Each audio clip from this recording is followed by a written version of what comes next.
presentation, we talked about this problem as an agile coach. You introduce a problem and then you help the team solve it afterwards. I call that the Florence Nightingale syndrome, right? We all have it. So you have to be a little bit careful there. But generally I like to help large organizations get stuff done.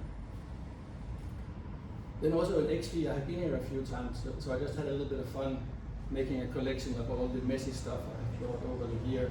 This will be no different. So it's quite a collection, and it's all in my toolbox. So these things are things I all refer back to. For example, Agile Engine was there a few years before Heart of Agile, but it's basically the same idea on how can you revigorate Agile by looking at some idea of driving a transformation. Nobody would use those words anymore. But that's from a conversation at XP in 2013 or 15 with a few guys inspired by David Anderson and others. But today will be about the strategy. Then I'm an artist too.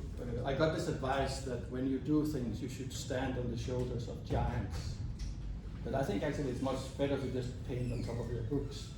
I don't know if you have tried this, that you're using an idea for some book and then you end up rewriting the whole book in your book before you can actually refer to the idea.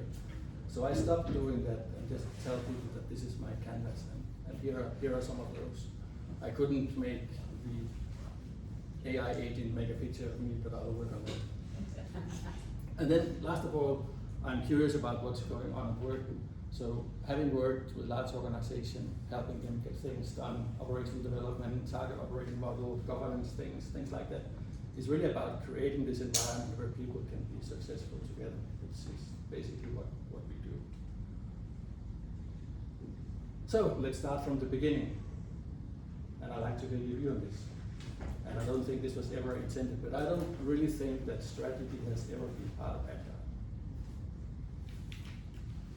And I just have a joy picking the Scale Agile framework, which I actually personally like and respect. It was developed together with Nokia back in the zeros, and then I think they a little bit lost the plot, but that's a different story. But if you look at that, this is probably the most structured corporate Agile framework you have, which is easily accessible. Then if you remember, or if you want to remember, there's something called the scalable palette to the right of the big picture where you have useful stuff. And there is a vision and a roadmap and metrics and many other things, but strategy is just not there. It could easily have been, but it isn't. So how can we change that? Not the Scale Agile framework, but how can we change our practices to be more observant of the idea of strategy? And that's where I actually think there's something very unique going on. And I'm not hoping for all of you to get everything before lunch, but I'm hoping at least to catch your curiosity. And then I promise this is with a lifetime warranty, so you just catch me afterwards. So first a little bit about strategy. So strategy is a bit like Agile, is that nobody defines it the same way. Okay, so you've got to pick what you want it to be. One reason for that is that it's also something which between us, right? We are Agile. It doesn't really matter what it is because it's there. And when we are not there, it's not there anymore, but you cannot put it in a box. At least that's what the Scale Agile framework learned. So one of my favorite definitions is that strategy is about turning things to our advantage. And what are those things? Well, it's all the good things, right? It's the customer, the product, the market, the team, and the time. When I gave a presentation on Monday for the enterprise architects, I changed team to organization and architecture, but you know what I mean, it's the working environment, the organization around us. And things are changing here, because these things are no longer what they used to be. I mean, they are not standing still so you can catch them with painter's tail and red thread in your PI planning. So they are moving all the time. Complexity is going up. And a few years ago, actually last year, I was chairing a conference for strategy execution people who work with corporate strategy, mergers, acquisitions, all of that. And since I was the chair, I could ask everybody the same question, which I did. So I asked, where is your trouble coming from? And more than half of them said change on change. That was kind of a word that came up on the occasion. They said that, and then the rest of them said something else, but it was all different things. So it's really recognized, and I have seen recent numbers from MIT Martin Reeves and his colleagues, they have been looking at what's eating productivity. And they have documented that increasingly productivity dies because of things you have no chance to predict, so the internal factors. So it's both what everybody agrees, I hope you agree too, and it's even scientifically documented. So your ability to perform depends on your ability to change. I mean, this shouldn't be hard to sell at an agile conference. This idea that you have to be able to change things around instantly, change on a dime, for a dime, has always been the idea of agility. Right? Always. So this is what this is about. And I think strategy increasingly has a unique role in that. So the thing that things are changing constantly need to change our perception of strategy. Because strategy has always been, there's only one strategy, your plan is not a strategy, it's a North Star, and everybody is sailing towards the same destination. But that's actually changing now because of the constant changes. So you've got to make strategy more navigational. And it doesn't change the idea of strategy, but it forces it to be more local. People rarely disagree that strategy is about choice. But it needs to be choice relevant for you. So if you have like this enormous overarching strategy and you make a choice to do this other than that, it's quite often difficult to explain how that strategy is influencing that. And then you use the black market for common sense and probably do even smarter things than what the strategy told you, and then you have the strategy execution gap. So if you want to make strategy a relevant steering instrument, not group, then you have to pull it closer to the team. So you can actually argue that every team has an idea of a strategy, and that's what I talk about. So I will later mention that I think that even becomes a language for integration in the organization. We do this, you do that. How does that stack up? Is a conversation of strategy more than a conversation on action. So that gives rise to a new game of strategy. And I spent 3 years doing this, so I hope at least you will appreciate the layout which Pivy has been helping me with. So the new game of strategy is about opportunity. Opportunity is the ultimate constraint. Opportunity is the ultimate constraint. It's kind of cool, but it comes from the ideas of theory of constraint. The problem with opportunity is that it's unbounded. Normally in a large organization, you're struggling to just live another day, and that's a line like nothing else, right? If the boat is sinking, everybody agrees it's a good idea to pump out water, even if some might still be drilling in the other side. But it gives alignment. If you have opportunity, it's the stars in the sky, and you've got to choose. So the way to do this is that you need to make up your mind, what is your aspiration, what is your action? That's the essence of strategy. And the choice is either for the action or for the change of strategy, depending on what surprise comes your way. So when circumstances are changing, you want to change your bet on what's the best thing to do. Then there's also a thing called tension. What is tension? Well, I'm actually sure in quite a lot of retrospectives there's tension, like people disagree about things. So it's the disagreements, it's the paradoxes, it's the dilemma. There are even job roles to disagree. I mean, the PO is hired to disagree with the Scrum Master in a friendly sense, but there's like a tension there within the organization. The CFO often disagrees with the CTO who likes to buy a lot of new toys and there is not enough money, so there is a tension line. So there's a lot of tension around, and the better you can actually read that, and the better you will be prepared to absorb the surprise, the better steer you will have in your organization. And then of course, it's all about maintaining a good balance of cost, revenue, and risk, so you have like a healthy setup, and make those famous big dents in the universe. I have to say I really like the theme for next year in Brazil, because it resonates quite well with this. You have like the impact, you have the inclusivity, and you have the diversity. That was the last one, wasn't it? Diversity, inclusion, and impact as well. Does this make sense? So what you will find in all definitions of strategy, and I challenge you to check it out, is that you actually have this aspiration, action, duality. There's always an idea and an action together. It's in all of them. That's the essence of it. And interestingly for us is that it fits quite well the OKR pattern. So it gives some substance to the idea that OKRs are good to use for alignment in interpersonal conversations. But for sure, it doesn't mean that everything you see with OKRs is as useful as people claim. Then, also because of the constant changes, the art of strategy actually becomes a bit of a wild problem or a wicked problem. And these are not so wicked as the most wicked ones, but they are still kind of wicked. So what defines a wicked problem is that there is no fixed notion of problem and solution over time. So here and now, yes, absolutely. But if you let time roll a little bit, it will all be different. And in that sense, that you can say that you constantly want to look at your wish and your reality and your internal constraints. That's the painter's tape and the red string in the PI plannings. And then you want to look at the external constraints, the opportunity, which of course can be internal, and the possible choices you can make, the options. And then my claim is that in the middle of that, there is something which is the best you can do in the moment. And the better you can agree about that, the better you are actually able to see when that is no longer true. It's a special thing about humans. So if you go shopping for nothing, you will not be able to bring anything home of me. But if you go shopping for socks, sometimes you find the most wonderful shirt in the world because you have more focus. So this idea of having very clearly agreed implied strategy which fits with what you know actually helps you to see when things are changing.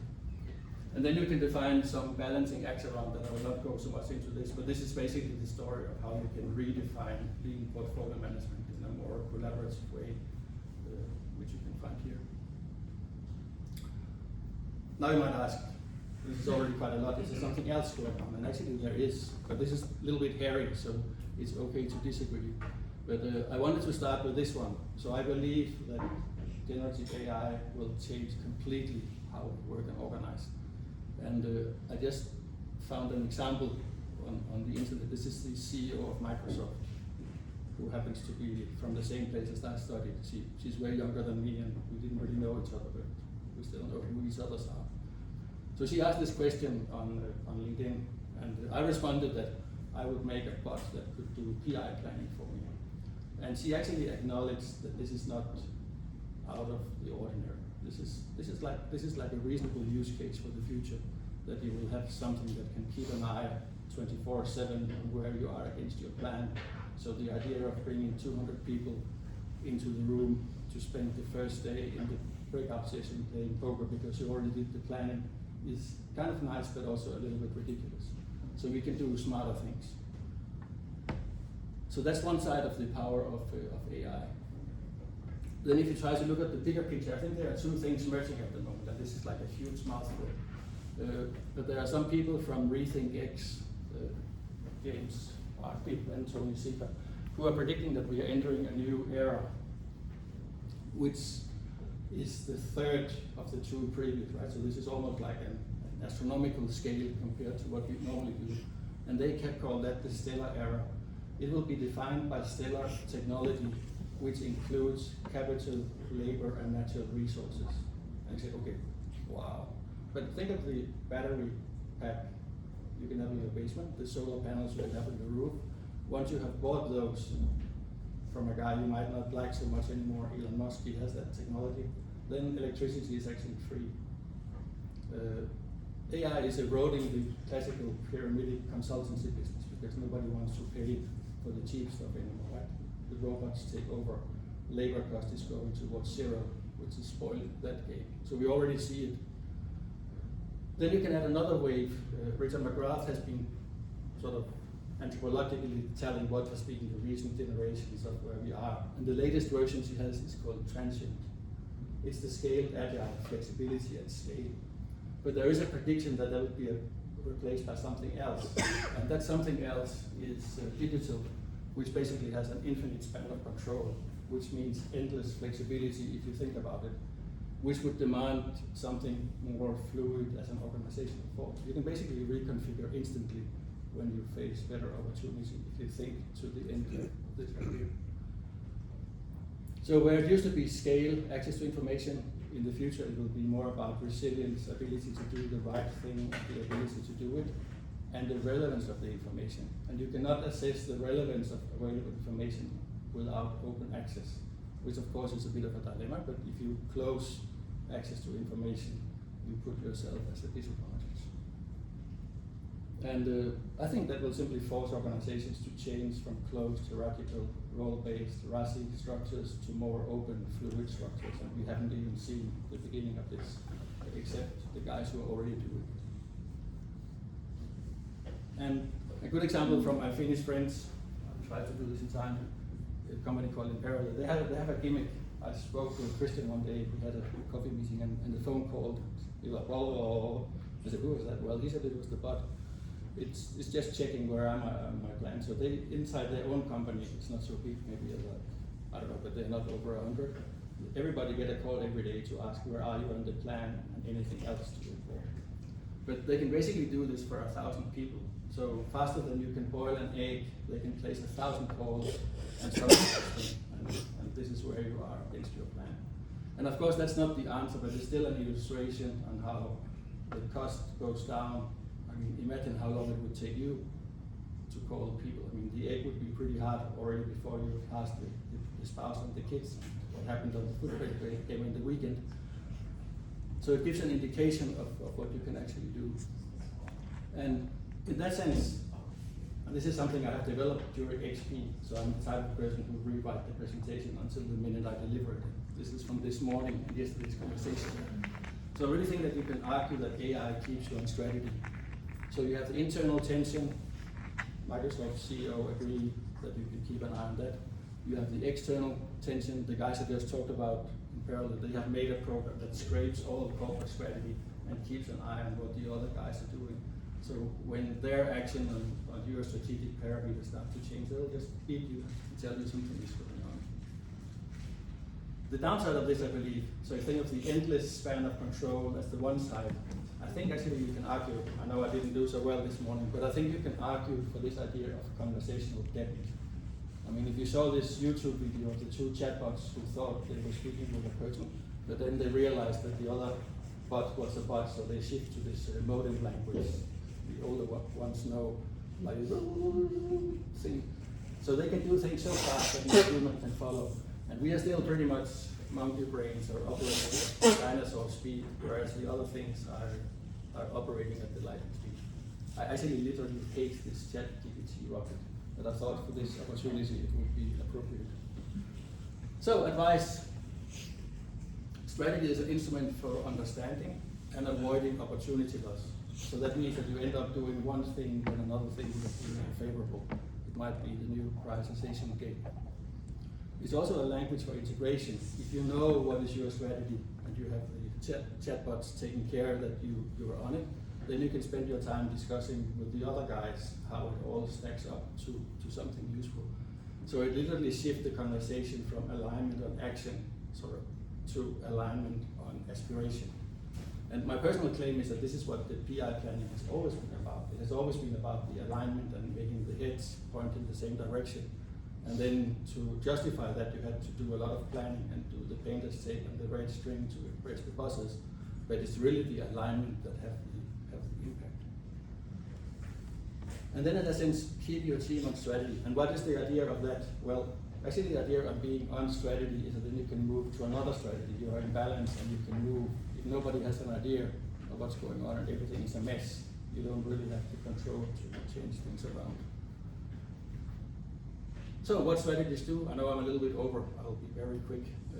So this is actually quite interesting. There's this guy called Christian Norling from Sweden. He'll give a meetup next week in our agile strategy meetup group, who looked at what do strategies do, and I extended a bit on this. So what the classical strategies does is to do strategy, and unless they are smart, they also have to a little bit whip the rest of us to get it done right. It's those initiatives that they nail down the organization. But this is actually changing. So more and more it becomes like an ecosystem game of the whole organization, building the connections, working with the partner ecosystems.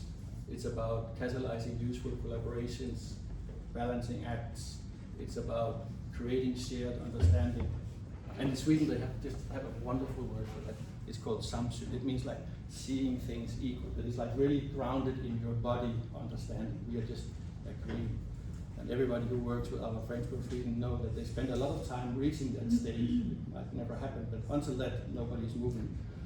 And there's like probably 17 different English words that keeps confusion. It's like cohesion, coercion, whatever. At least I get confused and normally just stick with alignment. But this one is wonderful.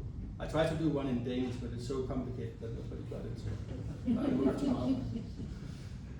Integrate contributions to make those big dents is what it's all about. And actually, agile coaches are pretty good at this. I hope you can see that. It's like a real opportunity to move that way, to step into that next organization.